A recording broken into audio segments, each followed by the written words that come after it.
brought to you by Silver Pumps.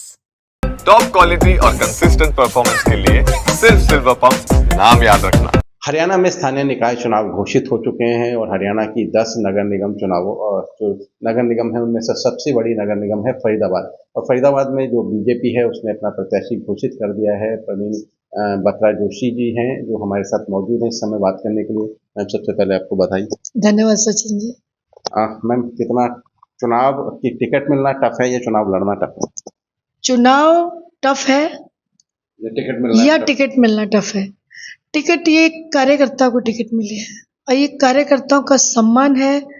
कहूंगी मैं कि टिकट मिलना मुश्किल नहीं था, सिर्फ उन्होंने कार्यकर्ता का कार्य देखा और उसको सम्मान दिया। और आप आज फरीदाबाद में देखिएगा कि इतना उत्साहित है कार्यकर्ता। एक ही बात सभी बोलते हैं कि आज कार्यकर्ता को टिकट मिली है जी। और कार्य करना भी मुश्किल नहीं है, क्योंकि ये जब कार्यकर्ता को टिकट दी गई है तो आप जानते हैं कि भाजपा का कार्यकर्ता सैनिक की तरह काम करता है और हर क्षेत्र में वो तैयार रहता है। जो भी जिस तरह का भी काम मिलेगा, आगे जो काम आएगा हम उसको करेंगे। जो आपके विपक्षी हैं कांग्रेस कैंडिडेट को कितना टफ या कितना इजी मानते हैं? मैं तो टफ नहीं मानती, मेरे लिए तो बहुत इजी है। मैं अपनी भाषा में नहीं बोल रही हूँ, कार्यकर्ता की भाषा में बोल रही हूँ। कार्यकर्ता जब अपने कार्य क्षेत्र में आता है तो उसके लिए कोई भी काम टफ नहीं, क्योंकि मैं बहुत पुरानी कार्यकर्ता हूँ भाजपा की, पिछले 34 साल से। 34 साल से तो कह सकते हैं, जन्म से ही भाजपा परिवार से हूँ, संघ परिवार से हूँ, तो कोई भी कार्य मेरे लिए नया नहीं है। जब भी पार्टी ने जब भी कोई कार्य दिया तो मैंने उसको एक टास्क की तरह लिया है और ईश्वर की कृपा से या अपने सभी पूर्वजों की कृपा से कहूँगी कि मैं अपने वरिष्ठ नेताओं के जो सबके सहयोग से कहूँगी, उनकी गाइडेंस में, दिशा निर्देश में जो काम करते आए हम, हमेशा सफलता मिली। अगर मेयर पद मिलता है तो आपकी नज़र में कौन से ऐसे काम हैं जो फरीदाबाद की दृष्टि से जो प्राथमिकता पर होंगे आपके? मैं आपको बता देती हूँ, मैं पिछले 34 वर्षों से फरीदाबाद में थी, तो मेरे लिए कोई भी काम अनभिज्ञ में नहीं हूँ किसी भी काम से। जैसे कहते हैं ना, माँ के अपने सारे बच्चे बराबर, तो एक फरीदाबाद में एक इसी तरह से ही काम होगा कि मेरे लिए हर काम इक्वल होगा, चाहे आपका वो सीवर का हो, चाहे पानी का हो, चाहे गार्बेज का हो, किसी भी तरह का। और आपने देखा होगा कि 2014 से पहले की व्यवस्था क्या थी, किस स्थिति में था। जब मैं बता रही हूँ आपको, मैं 91 से इस शहर को देख रही हूँ, जबकि मेरा इससे जुड़ाव बचपन में भी रहा है कुछ वर्षों में तक। तो लेकिन अभी तो मैं कह सकते हैं कि मैच्योर होकर जब 31 वर्षों से तो कंटिन्यूसली कह सकते हैं कि मैं एक गली मोहल्ले को जानती हूँ, तो इनकी समस्याओं से भी अवगत हूँ मैं, तो उन पे सभी काम करेंगे। मैम, एक फरीदाबाद शहर की एक बड़ी समस्या है स्ट्रे कैटल्स। बाकायदा हरियाणा और जो पंजाब हरियाणा हाई कोर्ट ने भी उस पर एक टिप्पणी करी थी और करीब उसको 1 महीना होने के लिए आया। उन्होंने कहा था 1 महीने में जो सारे स्ट्रे कैटल्स हैं वो हटाए जाएं। अभी तक उस पर कोई काम नहीं हो पाया। सारे काम होंगे। मैंने बताया कि क्या होता है कि अभी हम कहने को बातें बहुत कुछ होती हैं, यही बात मैं आपको बता रही हूँ कि जब से हमारी सरकार आई है 2014 से पहले, इसका तो मैं प्रत्यक्ष गवाह हूँ। मैं बताती हूँ कि रोहतक में मैं यूनिवर्सिटी में पढ़ती थी, तो हम बोलते थे कि गोहाना स्टैंड कौन सा है, जहाँ खूब सारी गाय बैठी होती है, वो गोहाना स्टैंड है। लेकिन आज आपको एक भी गाय नहीं मिलेगी। वहाँ हमारी सरकार ने इतनी गौशालाएं खोल दी है। इसी तरह से फरीदाबाद में भी इतने काम हो चुके हैं कि जो भी इस तरह की समस्याएं हैं कि हम कहते हैं कि कहने को तो हम पहले तो अभी तो हम कहते थे, आग्रह करते थे, अब हम जब इस सीट पे आएंगे तो खुद इस काम को करेंगे और आश्वासन है इस काम को करेंगे। क्योंकि करीब करीब 8 साल पहले फरीदाबाद को स्ट्रे कैटल फ्री घोषित किया जा चुका है, लेकिन उसके बावजूद हाई कोर्ट को दखल देना पड़ा और लेकिन स्थिति अभी भी जस की तस। देखिए क्या होता है कि या तो हमारा नागरिक जागरूक हो, या तो हमारा एक एक व्यक्ति, जैसे जापान में कहते हैं कि जापान बहुत सुंदर शहर है, क्यों है? वहाँ का नागरिक क्या है कि अगर पत्ता भी गिरा हुआ होता है ना, वो खुद उठा लेता है कि मेरा शहर सुंदर होना चाहिए। तो इसी तरह से जब हमारा एक एक नागरिक अवेयर होगा, हमारे माननीय मोदी जी ने क्या किया, स्वच्छता अभियान में हम सफल क्यों हुए? क्योंकि उन्होंने वह कार्य बच्चों से शुरू कराया, स्कूल से शुरू करवाया। तो जब हम एक एक नागरिक को जागरूक करेंगे, इसके लिए हम प्रोग्राम प्लान करेंगे और इसी तरह की हमने प्लानिंग पहले भी की हुई है और हम सक्सेस होंगे। अच्छा मैम, एक मुद्दा अभी दिल्ली चुनाव में हरियाणा के मुख्यमंत्री ने भी उठाया कि यमुना में पोल्यूशन जो है वो एक मुद्दा है और एक ओवर जो एयर पोल्यूशन है। और स्थिति ये है कि जो यमुना का जो पानी, जहाँ क्योंकि अब जितने भी रेनी वेल है यमुना का पानी सप्लाई हो रहा है, कैंसर पेशेंट बढ़ रहे हैं। दूसरी तरफ जो एयर पोल्यूशन है वो काफ़ी दिक्कतें कर रहा है। बार बार सुप्रीम कोर्ट के उस पर जो कमेटी बनी है वो ग्रैप के स्टेजेस लगाती है। एनसीआर का हम एक इम्पॉर्टेंट पार्ट हैं, तो फरीदाबाद का जो एयर क्वालिटी इंडेक्स है वो भी बड़ा ख़राब है। ये बड़े चैलेंजेस हैं। देखिए, हमारे माननीय मुख्यमंत्री जी ने एक ऐसा कार्य किया, वो अपने आप में एक रोल मॉडल बन गए। क्या कभी आपने देखा कि चलते हुए हमें कहीं से भी पानी मिला और हमने पी लिया? उनको ऐसा विश्वास था कि पानी यमुना का वो जहरीला नहीं है। जैसे कि आप वालों ने बोला, मुख्यमंत्री ने, पूर्व मुख्यमंत्री केजरीवाल जी ने, कि यहाँ का हरियाणा के पानी में विष घोला गया है, तो हरियाणा की तरफ से पानी आता है। क्या हरियाणा के लोग ऐसा करेंगे?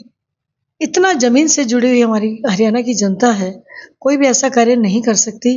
उसको प्रूव करने के लिए ही हमारे माननीय मुख्यमंत्री जी ने उस पानी को पिया।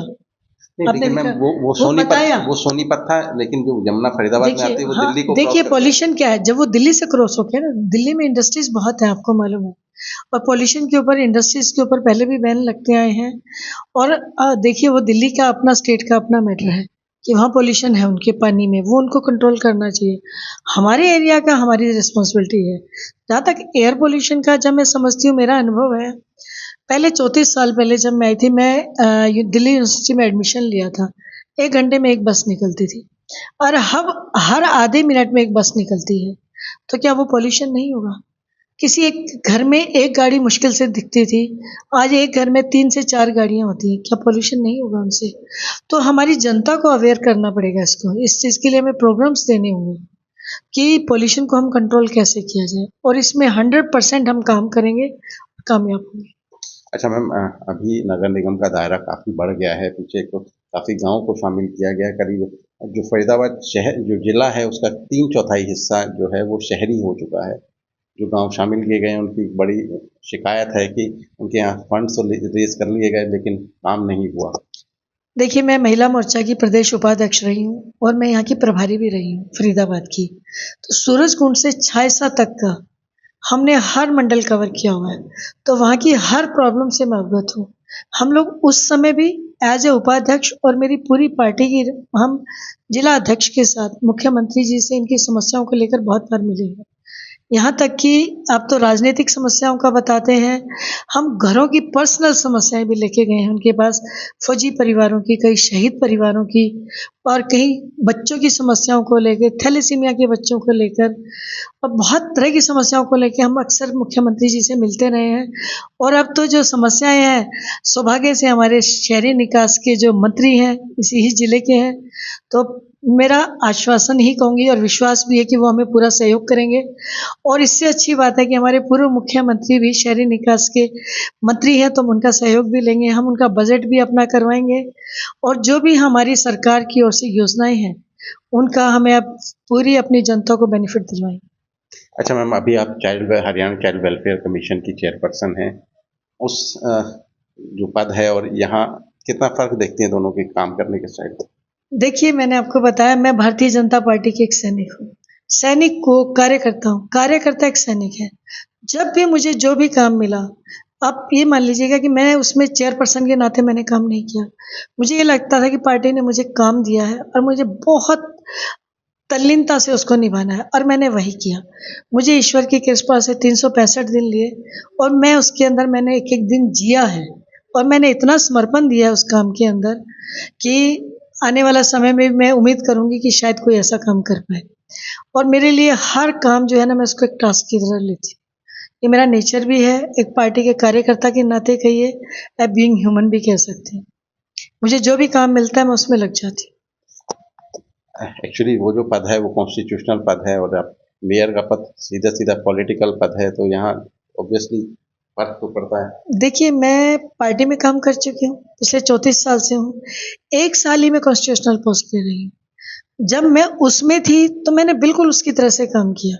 आज मैं वापस उसमें आ गई हूँ अपनी पार्टी में, तो मैं इसमें इसकी तरह काम करूँगी। कोई भी काम मुश्किल नहीं।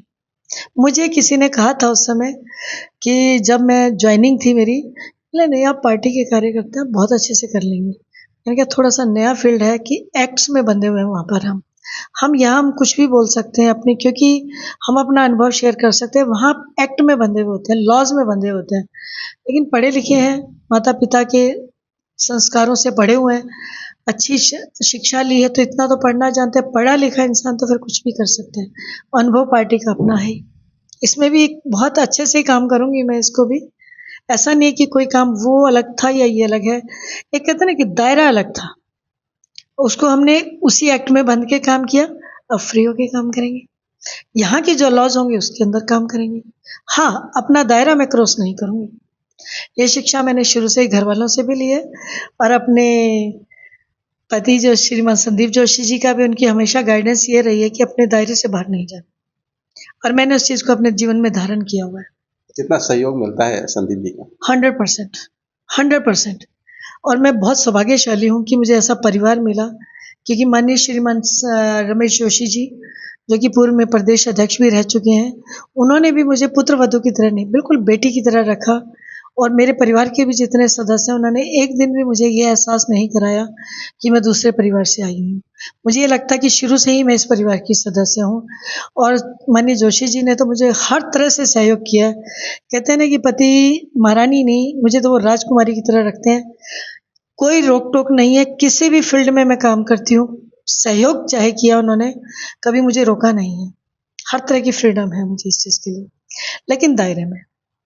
अच्छा, परिवार की बात की आपने। जिस दिन आपकी टिकट फाइनल हुई उसी दिन आपकी माता जी का देहांत हो गया, तो उस एक ही क्षण में दो चीज़ें, एक अच्छी खबर और एक इतनी दुखद, कैसे बैलेंस करें? ये ईश्वर ने मेरी बहुत बड़ी परीक्षा ली है, और मैंने उस दिन माननीय प्रधानमंत्री नरेंद्र भाई मोदी जी को बहुत याद किया। लोगों ने कहा कि देखिए, ये हमारे लिए रोल मॉडल बन गए हैं कि माँ को मुखाग्नि देकर वो अपने काम पर निकल गए। कल मेरे साथ भी यही स्थिति थी कि यहाँ मुझे नॉमिनेशन की आज की तैयारी करनी थी, तो बस भाई ने जैसे ही मुखाग्नि दी, बहुत दिल को पत्थर करके रख कर, कठोर अपने आप को बनाकर मैं वहाँ से निकल आई थी।